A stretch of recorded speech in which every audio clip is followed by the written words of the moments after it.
to my channel. My name is Emmanuella Gardner. You can call me Miss Gardner.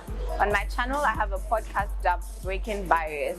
Now, Breaking Barriers is a podcast for the youth, young entrepreneurs and entrepreneurs to tell their stories on how they're changing the narrative. If you're a new subscriber, a warm welcome. If you're an old subscriber, a big welcome. Don't forget to click the subscribe button so that you can be notified on each and every episode that we upload. We'll take a quick break and we'll get right back to you.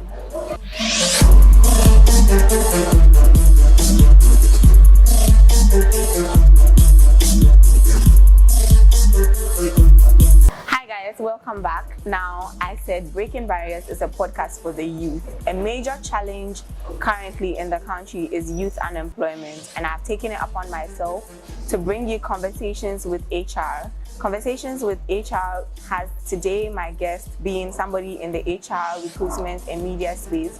He's joining us today to talk about everything HR related, how to fix your CVs and also know the differences between a resume and a CV, amongst other employment challenges that you may find. So please stay tuned. Help me welcome Micheal onto the show. Hi Micheal. Hey Emma. Thank you for coming on board.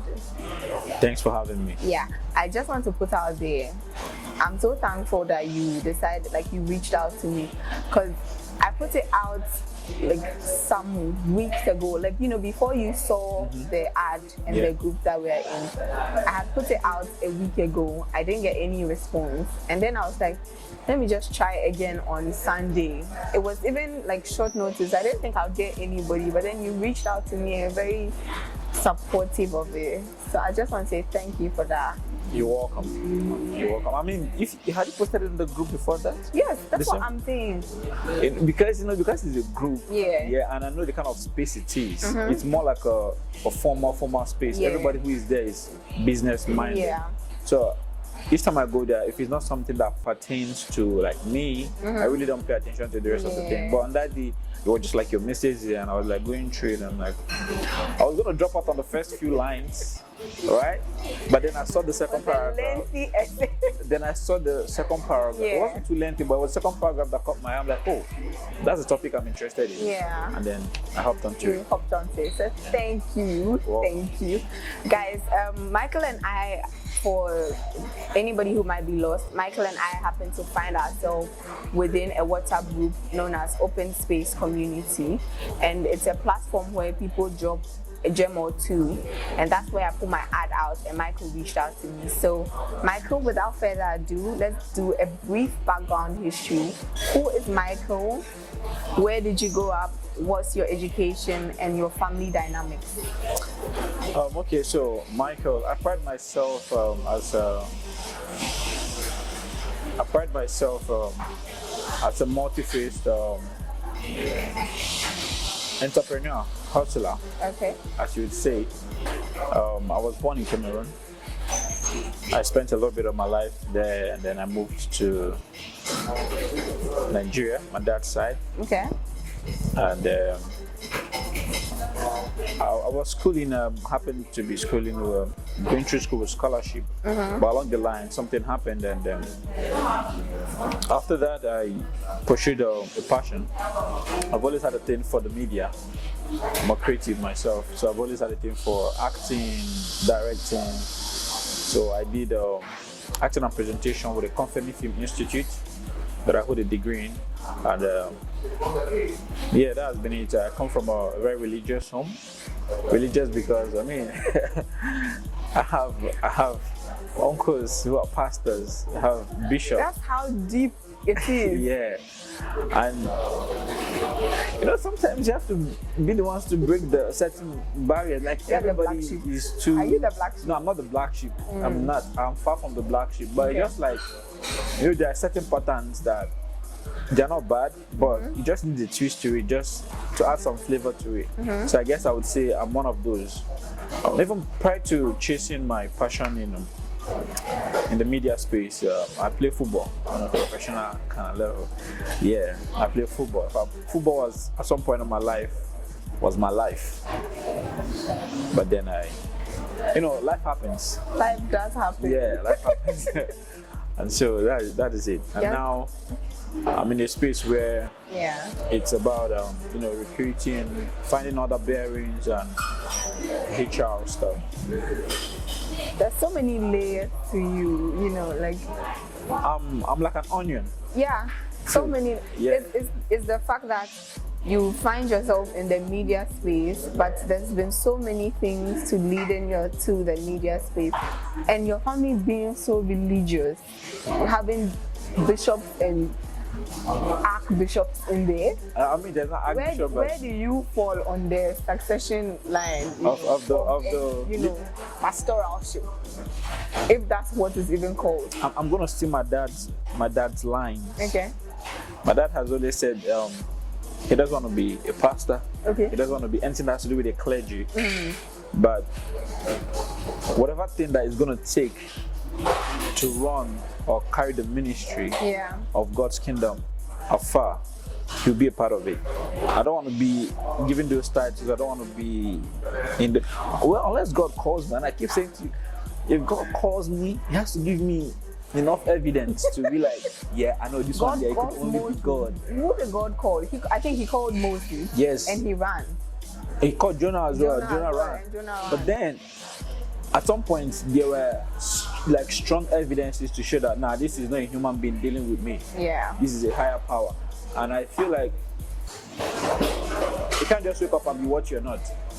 Somebody has got to guide you. Like, is it that God is really pointing out to you, or that is He's bringing somebody to help do exactly? So, and right now, until it happens, I'm not going. It's not a road. It's not my path. It's a big title. It's a big cross to carry. Yeah. Most people see that he's a pastor. He's He is the head. That's where they found. It's not easy. So everybody want to buy the title, but they don't know what it actually entails. And I'm not in the right place to even say what it entails, but I know what I'm talking about. Yeah. So yeah, but I'm not joining my uncles and the rest of them to. It's not my calling. I'm not part of them. Do you think titles restrict a person? A very smart man who happens to be an uncle figure in my life told me something. I love that question he asked. He said something to me. Don't ever, take a title that cannot use the power that's associated to it. Don't ever assume an office that cannot use the power that's associated to it. Yes, title will restrict you. Imagine being called, what would I use right now? Imagine being called a CEO of a company. And then you're being told to, you're the CEO of the company, but your work is to be opening gates.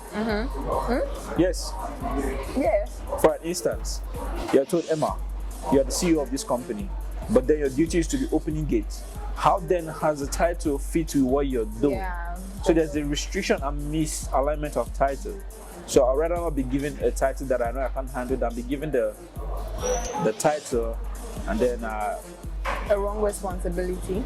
You get it. So I like that. Moving on, let's do a bit about education, and then so let's do a bit of your education from basic. You did mention you were on scholarship. You did education through scholarship. So let's talk a bit about that. From when did you start the scholarship in your educational career, and where did you drop out of scholarship and everything in between with education before we move to your career? So the scholarship, see what you said earlier about my life being a layer. Yeah. If we really want to talk about me, your point. We have time. I have time. But let's keep it brief. Yeah. So my life is really a layer. The scholarship happens to be was strictly meant for a certain community or a certain state in Nigeria, which I'm not from. But then I was resident in the state. Okay. And then it was meant for the top class, like the intelligent ones. And the you sharks. happen to be there. I wouldn't say I happen to be there. I just know things. I won't say I'm intelligent. Why? I know things. So they called people like the people who are used to taking first, second, third. Let's say the first 10 people. Yeah. They took the exams, and myself and 2 other people qualified for it. Okay. And then they went to the next stage of writing exams to eliminate a few more people. Yeah, shortlisting. Yeah, then myself and another friend of mine, Victor, happened to be the ones who passed. And you know how somebody puts you in suspense? Yeah. When the results came out, my friends are telling, no, I've been called, and it's like everybody's getting calls and you haven't gotten a call. I just give up. Like maybe I didn't pass. I don't like to deliberate on things too much, especially if I know I don't have the control over it. And I was there. I think I would say mine was special because I didn't get a call. Somebody walked to bring my own letter to us. So I'm like, okay, that is maybe I'll just be waiting to serve me differently. Yeah, so your anointing is different. Yeah, grace it differs. Yeah.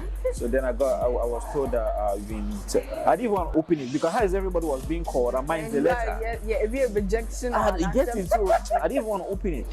I gave it to I think it was my mom or so. Yeah. And then she read it and then I thought, okay, congratulations and blah blah blah blah. Oh really?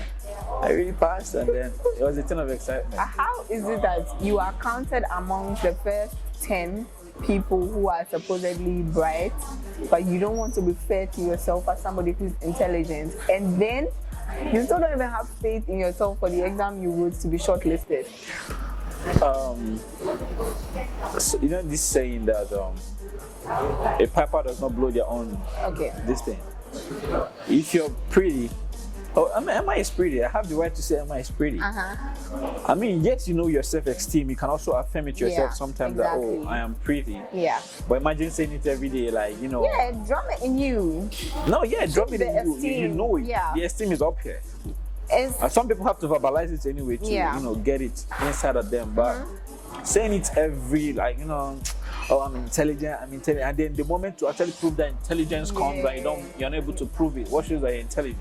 No, but you cannot base that on like circumstantial evidence, I mean, to an extent you can't.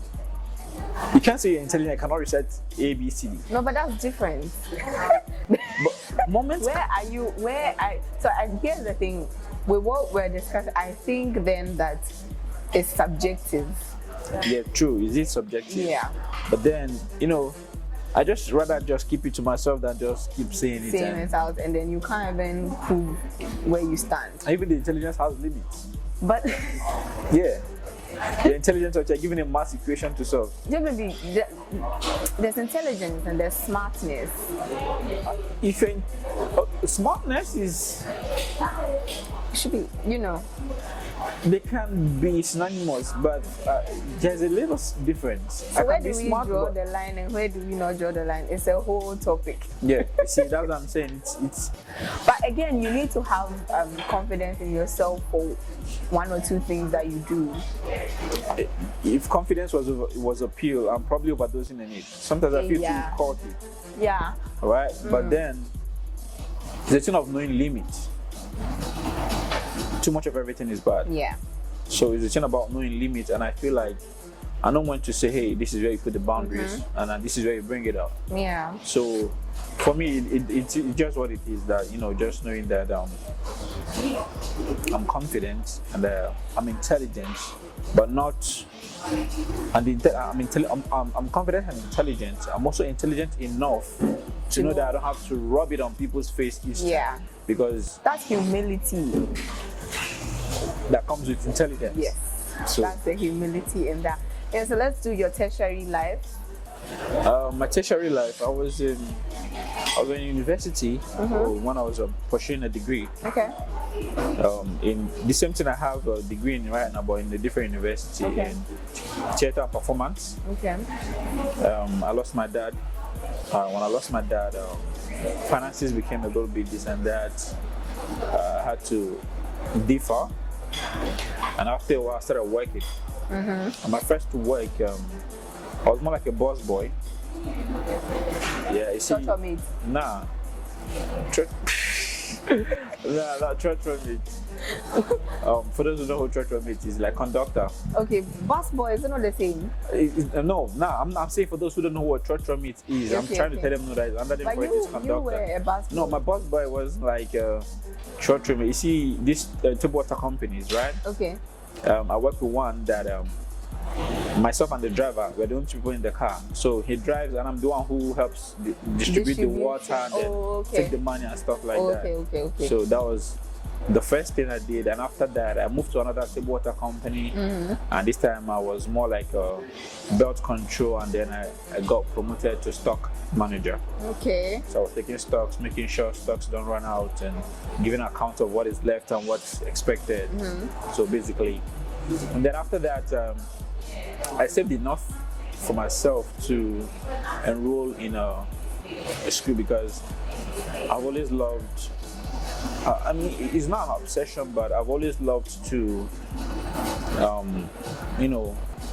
say that, I actually finished this level of education to my name. And because you don't have somebody to help you, I had to do it myself. I got the work, I saved up, and much respect to my ex-boss then. She was very supportive. In fact, she didn't see the need of me working at the time. She was like, no, you can't be here, Michael.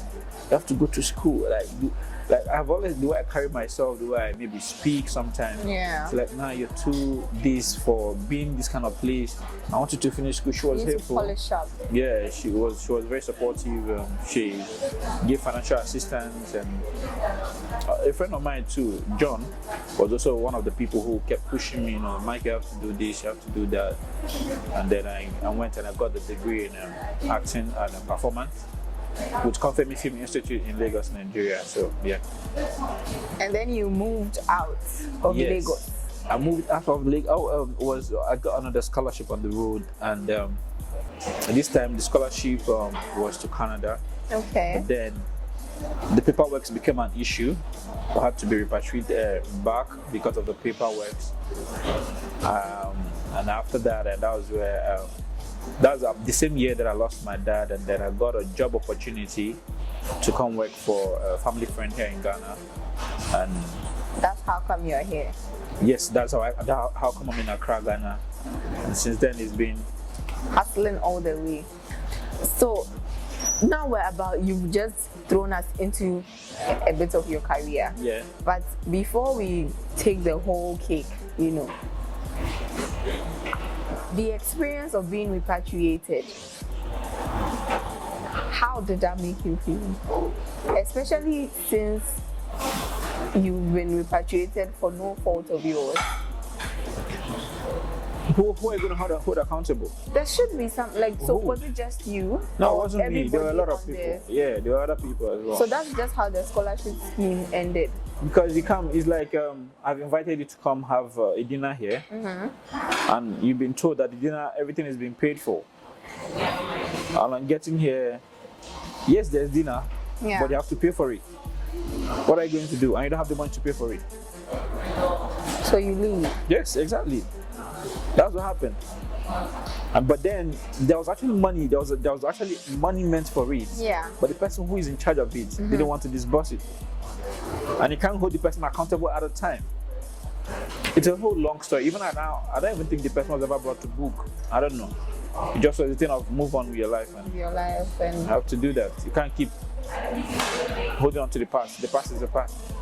Anyway, so now onto your career. You mentioned you got a degree in performance and theater. Acting and performance. Yeah, acting and. Do you act? Yes, I'm an actor. You do? Yes. Would you prefer movies versus series, or you would prefer like theater where you have to perform on stage? Yeah. Versus like movie. The truth is, to be a stage actor, it takes a lot than being a set actor. A set actor, like you have to go to locations and stuff. Stage acting is very demanding. Yeah. If you make a mistake in stage acting, there's no cut again. Yeah. From the top. You have to get your words, you have to know your lines.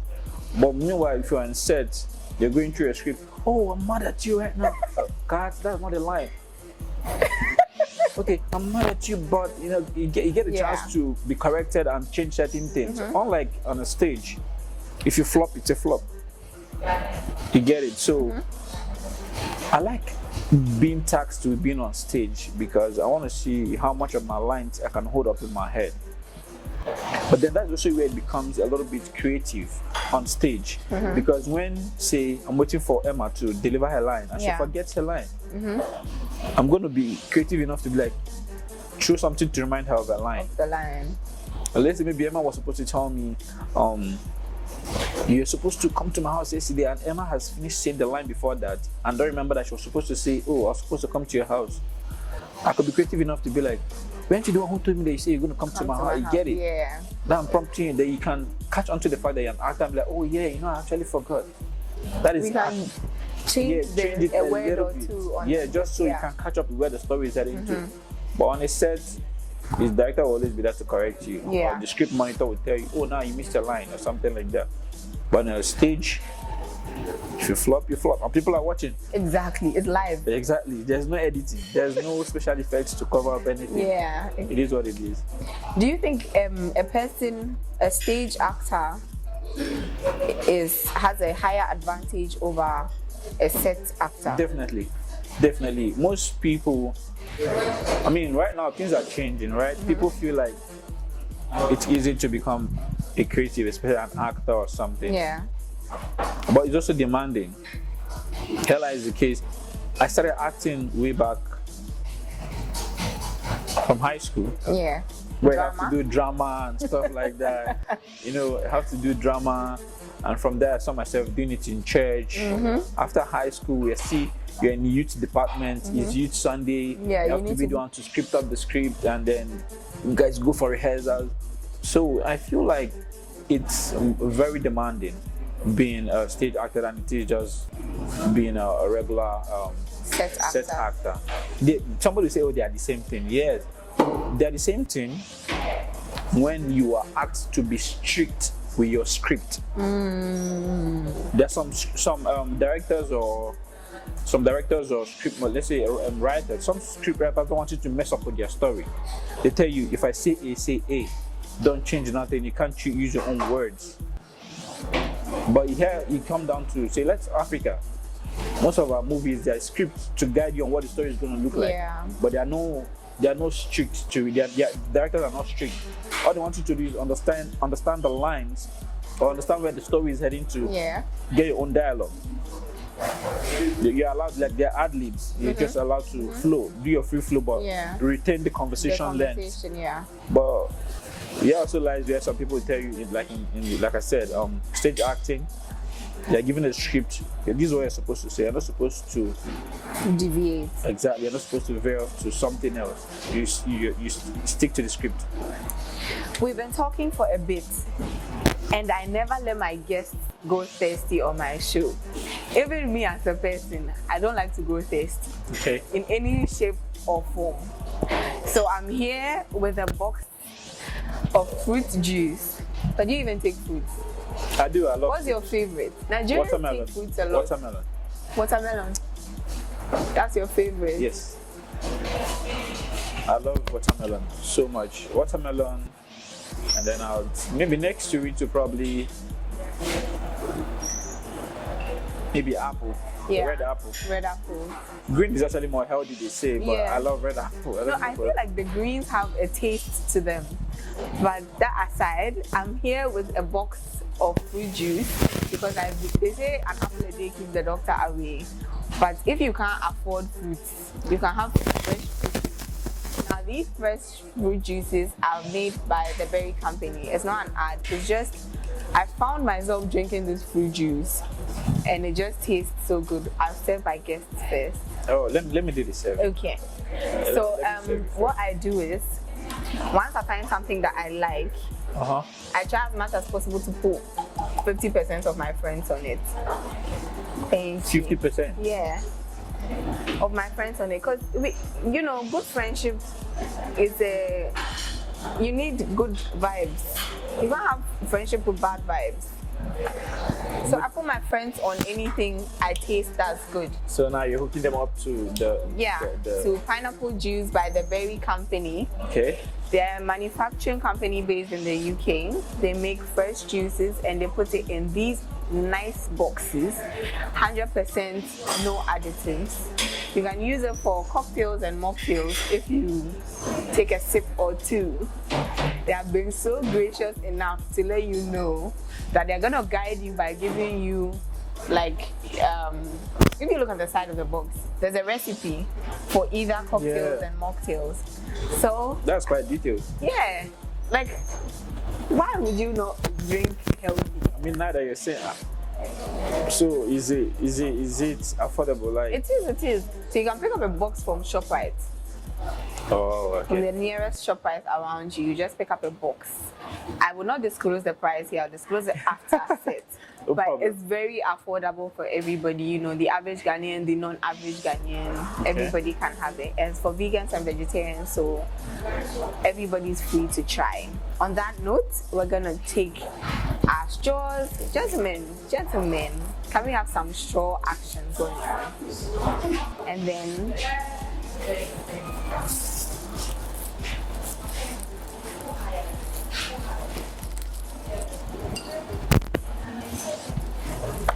on that note, before we delve into career properly, let's quench the thirst.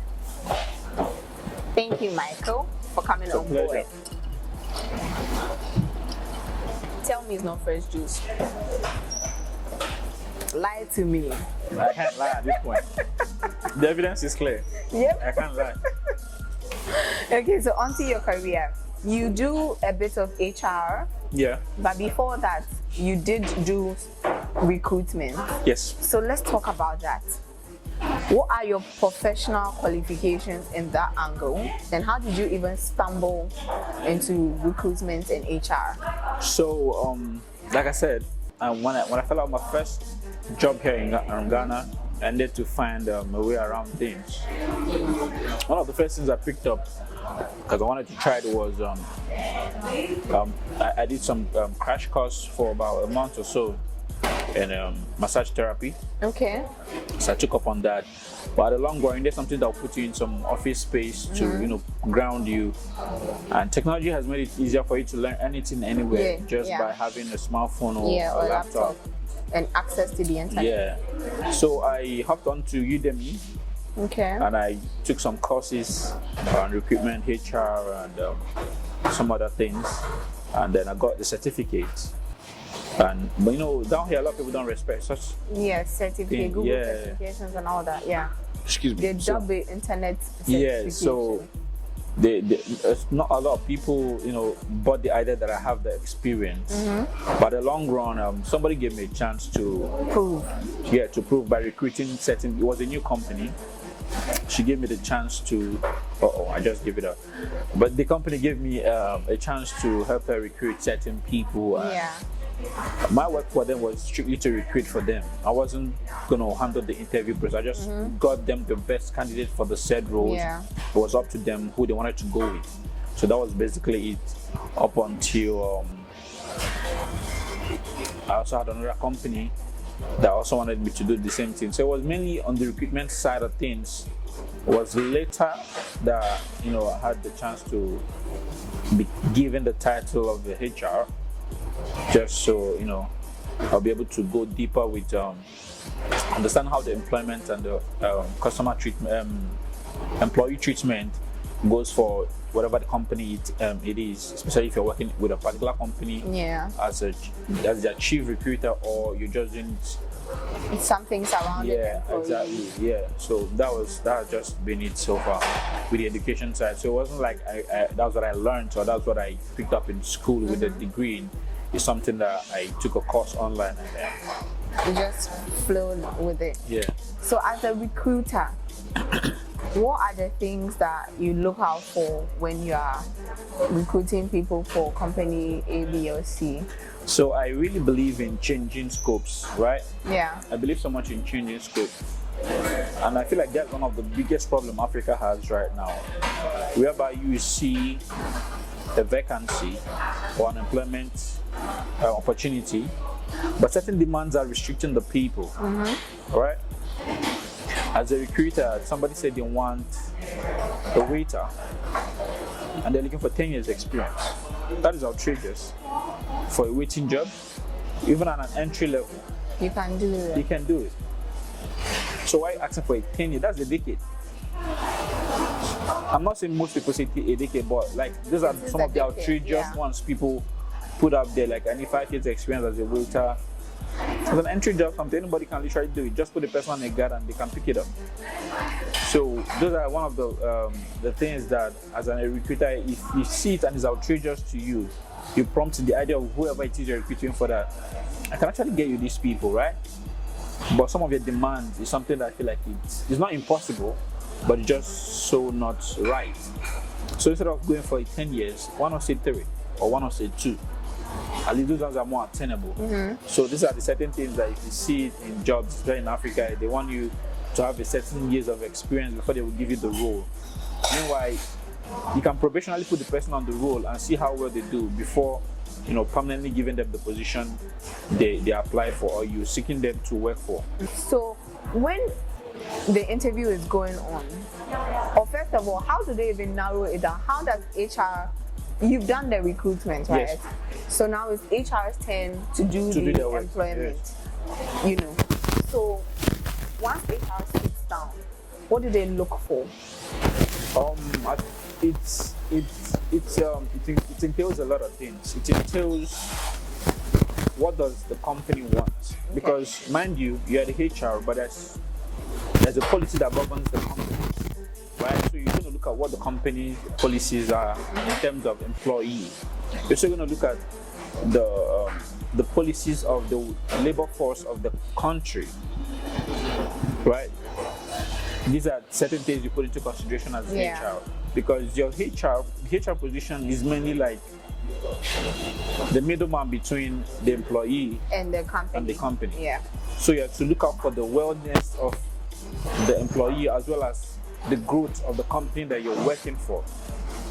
So these are the things that an HR you should look out for, whether or not it's in line with the company, whether or not the candidate is in line for the company that you're recruiting them for or not. And then then use the policies that surround both the company's policies to narrow down your candidates. Say you're recruiting for somebody for an IT guy, right? But your recruiter has brought somebody, you're looking for an IT, maybe say software engineering person, and then somebody has a back-end experience or front-end experience in IT. Yes, they're all in the IT field, but there's something you're looking for. Maybe the recruiter has got you somebody who has front-end, back-end, software engineering ideas, and say, oh, these guys, they seem in the same field, so I'm pushing them to you. It's up to you to know who to go for. All right, so you as the HR then says, okay, the position we're actually recruiting for, actually the position we are employing for rather, is software, but then have people who are back-end and front-end people here with us.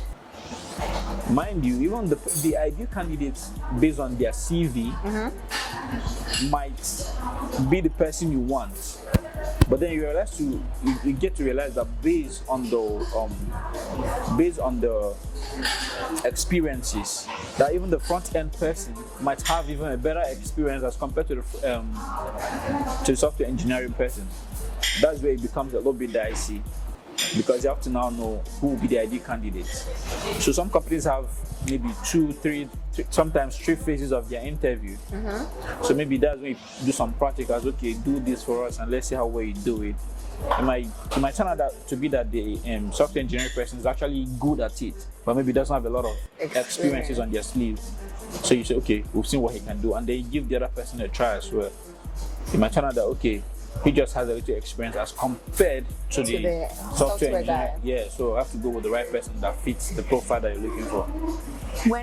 When somebody comes for an interview, what do you look out for in that person? Like, what makes the person, obviously, like the way they say you dress the way you want to be addressed. It's the same way I think once you walk into an interview session, how you are dressed gives an impression of the kind of person that you would be. So when an interviewee, if I'm right, the candidate walks in, what does HR see? So this is a hack, or this is something I've been talking about. Like you clearly said, dress the way you want to be addressed. Exactly. Some people are going for job interviews because the role is a cleaner role. I mean, it's a cleaner. Let me just go how I wish I want, like how I'm comfortable. One of the most important days in your working experience is the first time you go for an interview. Yeah. Because it's the look that you put up that they're going to judge you by. Yes, you might be the ideal candidate for the job, but you've dressed shabbily. They're going to give you more respect to the lady next to you who doesn't have the experience you have, simply because of how she's dressed. Yeah. Somebody will be like, don't judge a book by its cover. But sometimes you need to make me see reason to not judge. Exactly. So people come to the HRs. Oftentimes they look out for the decency in terms of look. Some people come for interviews looking bushy. Their beards are all grown up. Some people tell you, we understand the system is hard. But you can take care of yourself. If the system is hard, sometimes that means that there's no even money to shave. Right? But there's comb at home. Some people still come. It's true. Not looking like they actually comb. Then you are pushed to ask them as the HR, you did come from home this morning? And then like, oh yeah, I came from home. You came from home looking like this? And then sometimes like, even when you are prompting them, and then it becomes a thing of, you are guilty, but they don't even know you are guilty. Then you tell them, oh, is there something wrong with you? Boy, everything is wrong with how you came. What are you saying? They come looking bushy and tell them, so raggedy looking. Like the company I'm currently working with. Yeah. I encounter a lot of this, like every day. Tomorrow I'm holding an interview. There are going to be more people like that. So sometimes you have no option but to walk the person home. Really? But then sometimes you're trying to be human enough to know that this person came from a long distance. Yeah. And sometimes you even qualify for the job, but you don't want it to be like he wasn't attended to. You have to find a reason to cut him off. So how you look really does matter, especially if you're going for a job interview. Because you might think like, are they even gonna care that I'm wearing this? People like, oh, I don't have official dress, that's why I came to wear it. There's something called casual smart. Yeah. I can go to an interview looking the way I'm looking like this, but simply because I tucked in and how I carry myself. Exactly. And a nice pair of shoes. It doesn't have to be gonna wear a suit, put on a tie. No, it doesn't always have to be that. Just about how nicely and how you carry yourself. So look does really matter for the HRs, and how you carry yourself. It does really matter a lot. Do people raise their eyebrows when they see your braids? Because you're in HR and you're telling me that just how you want to be addressed, comb your beard, look smart casual if you can put 2 and 2 together. But here's me, if I walk in to the interview shabbily dressed, or I don't meet the certain professional dress code, and I see you sitting there with your braided hair, we are the same. The keyword I picked up from your conversation. Don't use my word against me. The keyword I picked up from the conversation was shabbily. Yeah. Right? One of the prior things you should look out for before an interview is decency. How decent is the hair I'm taking to the place? How decent is the clothing? How am I looking? Mind you, it's for you, not for the HR. Exactly. Right? If you're really sure you want to get the job and you're qualified, you have the experience, look the part. Yes, I've got braids, and people do. When I get people come for interviews, and when we reach the part where we have to dress our official wears and how we look and blah blah blah blah blah, and we go something like, in this company, like for instance where I work, you're allowed to have your braids on, but it has to be all back. Oh. So Male and female? yes, no, females can freestyle whatever they want. Okay. But with the males, if you want to keep a braid on, it has to be all back. And if you got a rasta, it has to be full, like carried to the yeah. back. You understand? So, I feel like recruitment or employment is changing with the years. There's a time where if you're a lawyer, you can't have dreadlocks. Yeah. But now I know a lawyer. I know somebody who is a lawyer, a practicing lawyer. And she's got locks. He's got locks on. So I feel like certain things are changing. So the looks, yes, they will look at you, brows are going to raise, but then the brows are still going to drop when they realize that, oh, actually he looks presentable. I got earrings on as well, but when I'm going to work, I don't take my earrings to work. I don't take my earrings to work. And some people, they got tattoos. Again, it's about knowing how to dress for where you're going. Exactly. So I got my braids on, but like I said, if I'm going to work, I'm wearing, this is a jean. Yeah. But because I know I'm going to an official setting, I don't go with the jean on. I put on maybe like a plain trouser or something like that. And with this, I can still go. Just all I have to do is talking. Now, in that case, I'm dressing casual smart or whatever you call it. Right. So there's an ongoing debate between working from home and doing a traditional 9 to 5, where school leavers are sort of torn between the two. Yeah. So let's talk about the work from home and the traditional 9 to 5. Who should be going for it? Why should you go for either one of it? Like, let's hash the debate. Obviously, it would come up again, but as a school leaver, what's your best bet? I mean, first of all, it depends on the company and it depends on your location. In more modernized words, all right, more civilized words, part of the world, this is not even a topic anymore. Why be at an office space and do the work you can actually do from the comfort of your home with a steady internet? I'll answer that question because I asked it. The reason why, even down here in Ghana, for instance, a remote job, you still want your presence at the office is because some people lack discipline. Oh, Charlie, I'm working from home today. Hey, pizza. You spend 30 minutes eating pizza, neglecting the work you are being paid to do, the work that give you the money to buy the pizza. And now, your employee, so yeah, your let's say your boss, let me put it like that, realizes that you're not delivering the work as much as if you are present in the office. Or maybe they've tried you for 1 week and seen that, oh, when he's at work, at home, he's able to achieve more, or he does less. And then when he's home here, when he's at the office space, he does more. They're going to say, okay, 2 and 2. This guy delivers more when he's at home. Yeah. You know what, Emma? We've evaluated your work and everything in considering the transportations and all these things. You can actually work from home because the work is something you can do from home. The company is going to provide you with the necessary data, blah, blah, blah, depending on the kind of company again.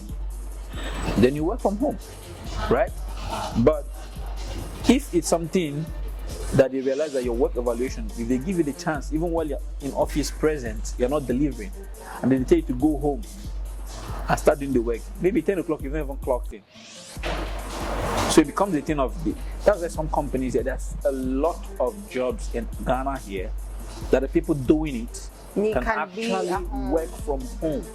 But the bosses are thinking twice. African man sense. The Africans themselves. Yeah. It's the thing of, if it's me cry, if I get this chance, actually 10 7 I never start with. They can't. We've not allowed ourselves to be trusted enough. Exactly, you get it. But their work, like I said, before I got into the office space, I was doing a remote job with a company outside, and it was remote, and I worked and I was still doing my thing. It's also a thing of, do you know the importance of what you're doing? If I don't see the need of what I'm doing, there won't be that push to be consistent at it. If you're working for a company and you know that the money they are paying for you, or paying to you rather, is helpful to taking care of certain things at home, you're gonna put in the zeal to make sure you deliver your job. Yeah. I have this thing I carry in my head every time. Treat people's job the way you want somebody to treat yours. Yeah.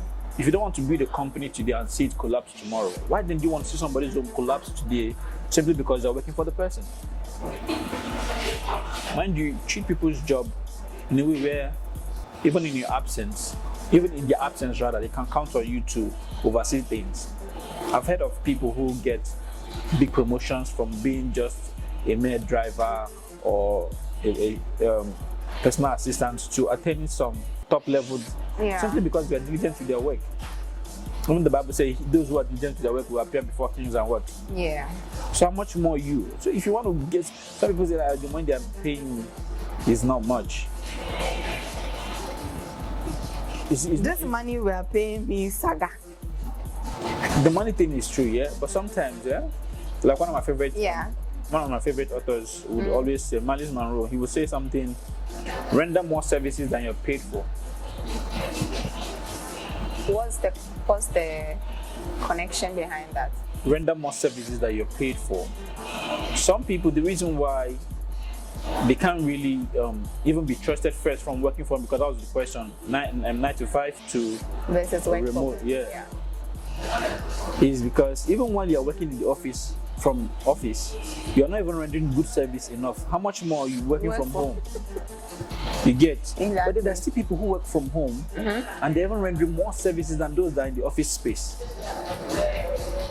There are people who their task for the day is do these 5 things.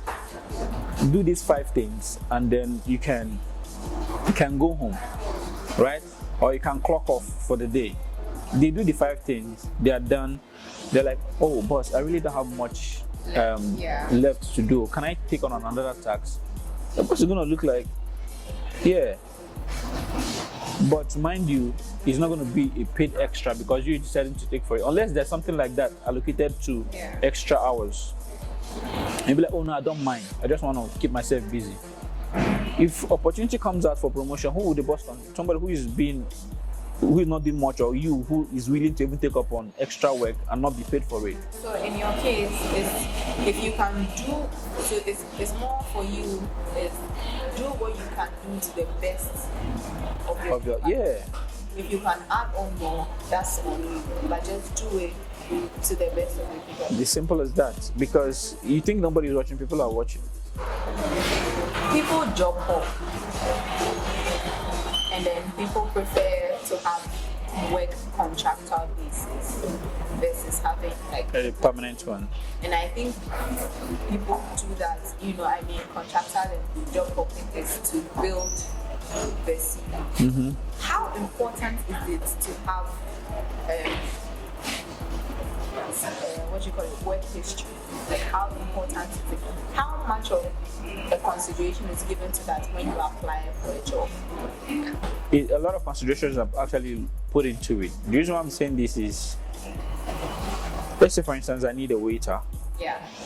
And I have one waiter who's worked with a particular company for 2 years, and I have one who has worked with 3 companies in the space of 2 years. Even though there's a perception already you are carrying in your head, but you're tempted to ask, what is the reason why you have worked with this company, with 3 companies in 2 years, right? The person might be like, the company, they don't pay well, they don't do this, they don't do that. And then there's this person who's worked with one company for 2 years. Excuse me, if you ask the 2 of them the reason why, the person who's worked with 3 years, one of the reasons why he or she would say is maybe the pay is small. My bosses are this or my bosses are that. The distance from the work. Meanwhile, the other person would probably tell you something like, oh, I enjoyed my work. Okay. It's about that the benefits he or she is getting from the job by doing what they do. Left to you, who are you going to consider for the role? I think I'll look at the person who has done 3 companies in 2 years. Okay. What's your reason? Wait, scratch that. Let's take it again. One person has worked 3 companies for 2 years. Yes. One person has been in one company For 2 years. And each person's reason is what? They have their different reason, but for the person who has worked in 3 companies for 2 years, it's either about the money or he or she's always finding reasons with the bosses. And then maybe it's a distance issue as well. And the other person who's worked with the company for 2 years says they enjoy their job and they stop because of something personal. One of the things that HR looks. So one of the things that HRs look out for is, yes, the person who's worked in 3 companies in 2 years might have the experience, but nobody has the strength to be willing to change a worker every three months. It doesn't paint a good image. You can't stay at the place for a long time. And you know the funny thing that some of these people who come, when they come, if you ask them how long this year you're working with us, they're quick to say 2 years, 3 years. And then you smile. Yes, sometimes it's working environments that cause them to want to change or move out. But then their CV or their resume doesn't say they've worked at a place for even more than 6 months. And they ask yourself, can this person do it?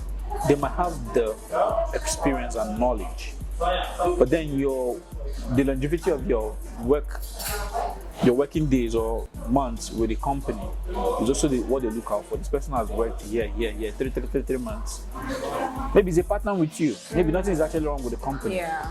And what makes you think you can actually work with us and stay for 2 years? And here lies the case where somebody can actually stay in one company for 2 years.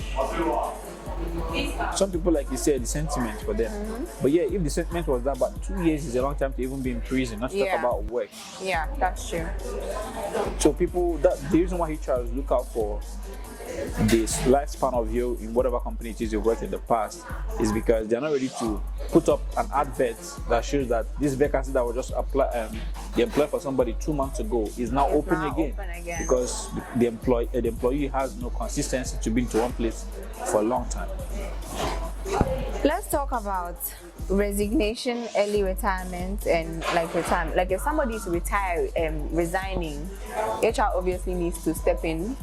I get that resignations are personal things, but I know that there are certain steps they have to take before a person, like when somebody is resigning as HR, what does that mean to because HR is the bridge between employee and company. So if there's a loss of an employee for HR, what does that do to you? Like, what does it tell you? What's the significance for HR? For somebody who wants to resign? Yeah. First of all, resignation comes with a lot of reasons. First of all, like some companies that do evaluations, maybe they've done evaluation, they realize that Mr. A is not performing up to par, right? And has been shortlisted for fire because they're not meeting up to the demands of your role. And maybe a colleague of yours has caught a wave of, you've been shortlisted for fire. In order not to answer the title of I was fired, they tender in a quick resignation. You get, because if you go to your next interview, you won't be proud enough to say I was fired. Why? Because you're not meeting up to par. You can only be proud of that if you know the fault isn't from you, but rather from the company. But in a normal, it's more what's the word? It's a more nice thing to say that you resigned. Simply because so. You don't want to say, I got fired. Like I said, the fault might not even be yours that you got fired, but when most HR here was fired, it doesn't come in a sweet manner to them. It means that you're fired for something that you're not doing right. You get it? So that's about it. Anyway, we're wrapping up, but before we wrap up, we always do like a post game of Would You Rather. So you being in the HR space, the conversations are going to be somewhat between HR and general knowledge. Did you talk about the CV? So, pardon? The CV. The CV, yeah. Okay, just drop a gem or two before. The differences between a CV and a resume, and what should you tender in when you're applying for roles? I think what you should tender in depends on the company. Because some companies tell you send your CV, some say send your resume. So CV and resume, there are not much differences between them. In some companies, they are interchangeable, and in some, it's not interchangeable. In the US, they clearly know what they want. They can tell you CV, it's a CV they want. If they take this resume, they want a resume. So CV, the short for it, which is short for curricula vitae, which means in Italy, the course of your life.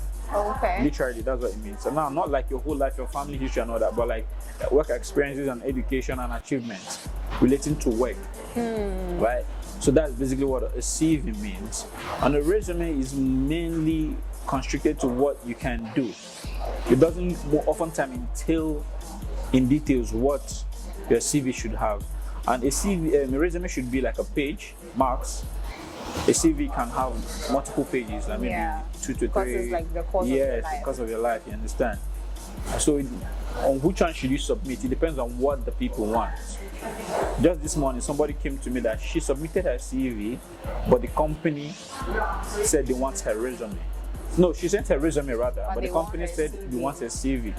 And I smiled. I said, is the company a foreign company? She said yes. Most people don't know. It's only somebody who knows what they really want that will ask you to provide that thing. So I told her, okay, these are the things you have to make changes to. And they say thank you, and then so only somebody who really knows the difference can actually tell you that, okay, this is what I want. But down here, CV resume is the same thing. And then you maximizing LinkedIn as a job search agency instead of going, LinkedIn has become more like an online recruitment sort of thing, because that's where most companies are right now. They post their job vacancies, whether they're hiring or if you're looking for employment, they put it up there. LinkedIn is and it's important right now in this modern world to have, if you're in the professional setting or office setting kind of person, to have an account, a LinkedIn account. But you have to be professional, because the LinkedIn account is more like your professional self. I've had people also who say, I submitted or applied for a particular position. They asked them to send my LinkedIn account, but I don't have a LinkedIn account. I don't blame them. Most people, it's not their thing. And for somebody who doesn't know the importance of LinkedIn, LinkedIn can be boring. Some people want to go and watch videos that they can laugh, and LinkedIn, most of the time you go there is either tech this, work that, this, somebody writing a long essay about something they get. So some people don't really fancy it. So I tell them, even if you're not using it, keep it updated, put up a nice profile picture, because you don't know who is watching. You're there for a purpose. And for job search, it's easier right now for you to put up this, I'm looking for a remote customer care. On LinkedIn, they will tell you, they give you options to put what kind of job you're looking for. Is it remote, on-site, or hybrid? So if you search, they give you options of companies that are recruiting based whether on-site or hybrid or whatever. So it's a lot easier. It's like bringing a whole company into one umbrella. One umbrella. Also, you have to narrow it down to the locality you're searching for the job. So some people say, oh, I've searched, but the jobs I'm seeing, they are based in the UK, US, or whatever. I need something in Accra. First of all, you're going to get few, if you especially remote jobs, you're going to get few options remote in Accra. But then, is that the pay won't be encouraging, or it's a limited space? So if you waste time, somebody else has already taken it. Sometimes the remote paying jobs in Accra, they don't pay a lot, because they believe you're not transporting to work. So if you're giving your minimum wage, there's no added incentives or anything to it. Okay, so before we close, let's do our would you rather, and then we close. Okay. So my little post game, my podcast game is would you rather, where I ask 2 questions and you pick which one you would prefer to do. So, would you rather be a set actor or an on-stage actor? A set actor. Set actor. Yes. Would you rather be Ghanaian or a native of Cameroon? I'd rather be an African. Why? No. You cannot do that. It doesn't work. Yeah, are you going? Either you pick one, because you have to pick one. Would you rather be Ghanaian, or if you are even Cameroonian, Nigerian? So would you rather be Ghanaian or you'd be Nigerian? I'll be an African. No, that's like an easy way out. You HR people, there's no loophole in this. The question doesn't have a loophole. So I have to pick one. Yeah. I'll be a Nigerian. Yeah, you are sitting in my country.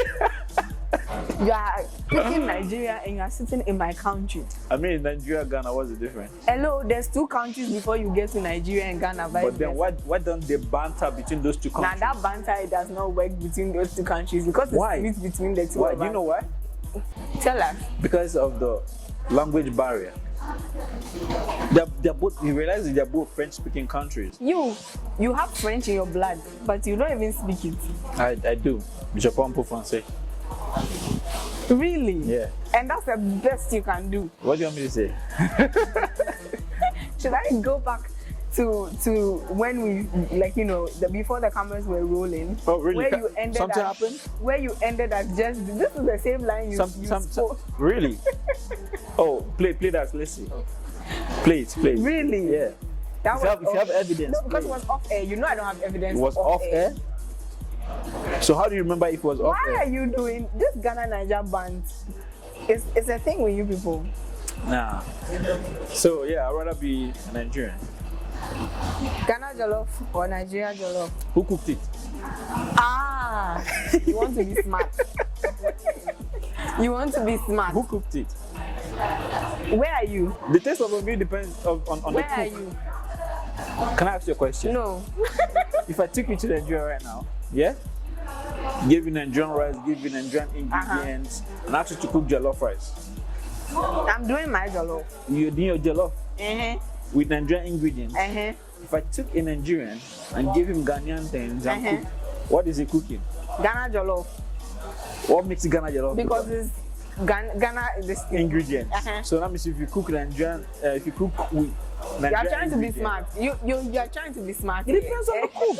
It depends on the cook. You are trying to be smart. It depends on the cook. If- Okay. Chill, this is the last one. You and your mom, who cooks the best jollof? Yeah. Moving on. You see? You are trying to be smart. No, this is not being smart. It's just a fact. It's on who cooked it. Would you rather do HR or recruitment? It depends. If the company is paying good. This guy is trying to be smart, guys. We've come to the end of our podcast. Please don't forget to click the like button, subscribe, and we'll see you on the next episode. Bye.